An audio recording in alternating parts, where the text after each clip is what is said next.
nova série pro canal. Hoje eu vim trazer aqui a série do Colono. O meu nome como Colono vai ser Sulino. Então vamos, bora pra série.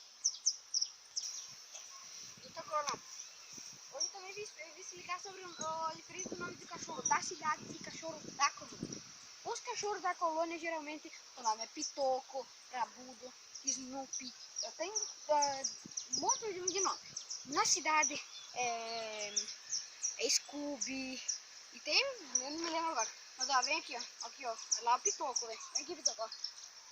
Aqui também é um cachorro com o nome da colônia. Na cidade também geralmente é Mel. Também tem Snoopy. E aqui na colônia é Rabito. Um monte de nome bem diferentes assim. Suzy. E pra cadela. E na cidade tem vários nomes que eles dão, tipo, eu chamo de meloso, assim, tipo, bem estranho, assim. Tipo, vem aqui, cachorrinho. Isso aí é uma coisa bem estranha. Então, Ronaldo, se vocês gostaram do vídeo, deixe o like pra gente começar a continuar essa série. Vamos lá, os vídeos vão ser curtos e eu vou explicar sobre versos de colônia e da cidade. Então, então se inscrevam no canal, deixem o seu like, compartilhem com seus amigos e comentem. E tchau!